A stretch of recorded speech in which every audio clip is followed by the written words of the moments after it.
গভীর সমুদ্রে ভেসে বেড়ানো বড় বড় জাহাজগুলো প্রায়শই বিশাল বিশাল ঢেউয়ের মুখোমুখি হয়ে থাকে। সেই দৃশ্য সাধারণ মানুষের চোখে খুবই ভয়ঙ্কর দেখায়। মনে হয় এই বুঝি সাগরের অতলে তলিয়ে গেল বড় বড় জাহাজগুলো। কিন্তু পরেই দেখা যায় বিশাল সব ঢেউ ভেদ করে পানির নিচ থেকেই যেন জাহাজ ভেসে উঠছে। কিন্তু কিভাবে সম্ভব? এত এত ঢেউ কেন জাহাজের কোনো ক্ষতি করতে পারে না? কিভাবে জাহাজগুলো এত বড় বড় ঢেউ থেকে নিজেকে সুরক্ষিত রাখে? বিগেস্ট ওয়ার্ল্ডের আরেকটি নতুন ভিডিওতে আপনাদের সবাইকে স্বাগতম। সমুদ্রের বড় জাহাজগুলো পর্বতাকৃতির ঢেউ থেকে বেঁচে থাকার কয়েকটি কারণ রয়েছে, যার মধ্যে অন্যতম হচ্ছে এর আকার। এই জাহাজগুলোর আকৃতি বিশাল এবং ওজন অনেক বেশি হয়ে থাকে।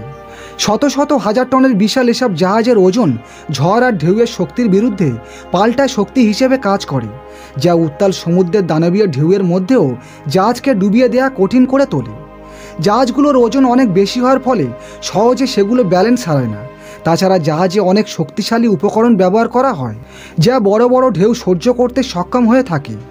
বড় বড় জাহাজগুলোর ডিজাইন এমনভাবে করা হয় যেন তারা সমুদ্রের বিশাল ঢেউগুলোর প্রভাব কমিয়ে আনতে পারে। তাদের সামনের অংশ সরু হয়ে থাকে, যেন ঢেউ বাধাপ্রাপ্ত না হয়ে বরং দুই দিকে ছড়িয়ে পড়ে। এর ফলে ঢেউয়ের চাপ দুই দিকে ছড়িয়ে পড়ে এবং জাহাজের উপর চাপ অনেকটা কম পড়ে।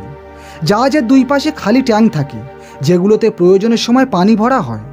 দুই দিকে পরিমাণ মতো পানি নিয়ে জাহাজের ব্যালেন্স ঠিক রাখা হয় এবং এর মহাকর্ষ শক্তি কেন্দ্রের দিকে নিয়ন্ত্রণ করা হয় ব্যালেন্স ট্যাঙ্কের মাধ্যমে। তারপরে ঝড় বা ঢেউ থেমে গেলে ট্যাঙ্ক থেকে পানি বের করে দেওয়া হয়।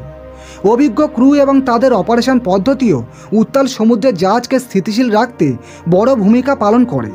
তাদের অত্যন্ত সাহসিকতা ও নিরাপত্তা ব্যবস্থা ধরে রেখে জাহাজকে আপন গতিতে সামনের দিকে এগিয়ে নিয়ে চলে। মূলত যারা জাহাজে কাজ করেন তাদেরকে শুরুতেই বেঁচে থাকার নিয়ম শিখিয়ে দেওয়া হয়, কিভাবে ঝড় থেকে জাহাজকে রক্ষা করতে হয়। যখন কোনো বড় ঝড় আসে তখন জাহাজের ক্যাপ্টেন যথাসম্ভব জাহাজকে নিরাপদ স্থানে সরিয়ে নিয়ে যান। বিশাল আকারের ঢেউ থেকে বেঁচে থাকতে নাবিকরা অনেক সময় জাহাজের গতি ও পথ পরিবর্তন করে। নানা কৌশল জাহাজের কাঠামোগত ক্ষতি রোধ করে এবং ঝড়ের প্রভাবকে কমিয়ে আনতে সহায়তা করে। আর এভাবেই মূলত একটি জাহাজ বড় বড় ঢেউ এবং ঝড়কে মোকাবেলা করে টিকে থাকে। আধুনিক জাহাজগুলোতে রয়েছে অত্যাধুনিক নেভিগেশন সিস্টেম, যা ঝড়ের সময় সঠিক দিক নির্দেশনা দিয়ে থাকে। রাডার, জিপিএস, আবহাওয়া পূর্বাভাস দেওয়ার সরঞ্জাম নাবিকদের সঠিক সিদ্ধান্ত নিতে গুরুত্বপূর্ণ ভূমিকা রাখে। জাহাজে থাকে অত্যাধুনিক সব মেশিন, যা আবহাওয়া পরিস্থিতির তথ্য সরবরাহ করে জাহাজকে সঠিকভাবে চালাতে সাহায্য করে। আপনি জেনে অবাক হবেন যে বিশ্বের সর্বত্র ঝড়ের সময় জাহাজ সমুদ্র তীরে না থেকে গভীর সমুদ্রে চলে যায়, কারণ জাহাজের জন্য সমুদ্র তীর থেকে গভীর সমুদ্র বেশি সুরক্ষিত বলে মনে হয়। গভীর সমুদ্রে জাহাজ ঢেউয়ের সঙ্গে পাল্লা দিয়ে চলতে পারবে। ঢেউ চলে যাওয়ার পর পানিতে আছড়ে পড়বে, কিন্তু ডুবে যাবে না। এতে জাহাজে থাকা মালামালও সুরক্ষিত থাকবে। এ সময় জাহাজগুলোকে সমুদ্রে পাঠিয়ে না দিলে বিপদ বাড়ে, কারণ জোয়ারের পানিতে জলোচ্ছ্বাসের ফলে পানির উচ্চতা বৃদ্ধি পেলে তখন ঢেউয়ের ধাক্কায় জাহাজ উপরে উঠে যায়।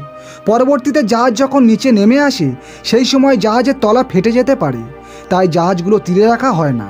তবে উত্তাল সমুদ্রের ঢেউয়ে টিকে থাকা খুব সহজ কাজ নয়। তবুও এই চ্যালেঞ্জ নেওয়ার ক্ষমতা বড় বড় জাহাজগুলো রয়েছে। বড় জাহাজে দুটি ইঞ্জিন থাকে, যাদের বিশেষভাবে ব্যবহার করা হয়। জাহাজগুলোর আকার, নকশা, ব্যালেন্স ট্যাঙ্ক, উন্নত নেভিগেশন সিস্টেম এবং অভিজ্ঞ ক্রুরা একসঙ্গে কাজ করে, যা ঝড়ের প্রভাবকে কমিয়ে দিতে সক্ষম হয়। আর এই প্রক্রিয়াটি অসাধারণ প্রকৌশল বিদ্যার এক উৎকৃষ্ট উদাহরণ, যার মাধ্যমে এই বিশাল সব ঢেউকে পেছনে ফেলে সমুদ্রের বুকে এগিয়ে চলে বড় বড় জাহাজ। তো বন্ধুরা, আজকের ভিডিওটি এই পর্যন্ত। ভিডিওটি কেমন লাগলো অবশ্যই কমেন্ট করে জানাবেন। ভিডিওটি ভালো লাগলে লাইক করবেন, কমেন্ট করবেন এবং বন্ধুদের সাথে শেয়ার করবেন। আর আমাদের চ্যানেলে নতুন হয়ে থাকলে অবশ্যই চ্যানেলটিকে সাবস্ক্রাইব করবেন। ভালো থাকবেন, সুস্থ থাকবেন। দেখা হচ্ছে পরের ভিডিওতে। ধন্যবাদ।